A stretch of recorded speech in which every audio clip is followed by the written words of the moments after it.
एक जिंदा औरत सिंहासन से निकलती है और राजा भोज को अयोग्य ठहराते हुए उन्हें उस सिंहासन पर विराजने नहीं देती। बेचारा राजा भोज अपना सा मुंह लिए उस दिन तो सभा से चला जाता है, पर अगले दिन फिर उसने सभा को एकत्रित किया और जैसे ही सिंहासन पर विराजने के लिए तैयार हुआ, फिर से सिंहासन से एक दिव्य पुतली निकली जिसका नाम चित्रलेखा था। फिर से किसी दिव्य स्त्री को सिंहासन से निकलते देख राजा भोज ठिठक कर रुक जाते हैं। सिंहासन से निकली दूसरी पुतली बोली, ठहरो राजा भोज, आप कहाँ मुंह उठाए सिंहासन की तरफ चले आ रहे हैं? इस पर विराजने से पहले ये तो जान लीजिए कि आप इसके योग्य हैं भी या नहीं। क्या आप नहीं जानते कि ये सिंहासन कभी महान राजा विक्रमादित्य का हुआ करता था? अगर आप में भी उनके जैसे ही गुण है तो आप अवश्य इस सिंहासन पर विराजेगा। द्वितीय पुतली चित्रलेखा की बात सुन चिढ़ता हुआ राजा भोज बोला, ऐसे क्या गुण थे तुम्हारे राजा विक्रमादित्य में? तब पुतली चित्रलेखा बोली, राजन, अगर आप उनके गुणों से परिचित नहीं है तो उनकी ये कथा सुनिए।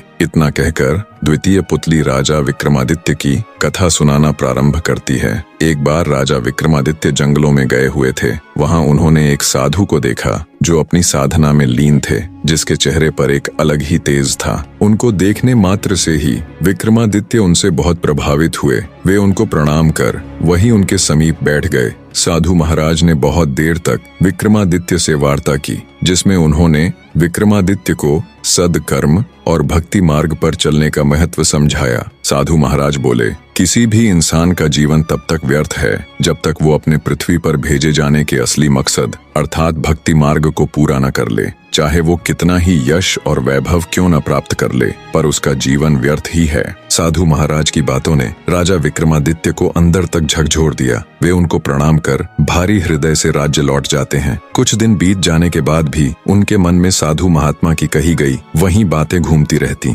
उनका मन उखड़ा उखड़ा सा रहने लगा था। अंततः उन्होंने सर्वस्व त्याग कर जंगल में जाकर भक्ति करने का निश्चय किया। वे अपने भाई भर्तहरि को पूरा राजकाज सौंप देते हैं और बिल्कुल साधारण वस्त्रों में सर्वस्व त्याग कर साधना हेतु जंगलों में चले जाते हैं। उनके जाने के बाद सारा राज्यकाज उनके भाई भर्तहरि ने संभाल लिया। समय अपनी गति के साथ बीतने लगा। एक दिन राजा भर्तहरि के दरबार में एक पहुंचे हुए साधु महात्मा आते हैं। बने रहे।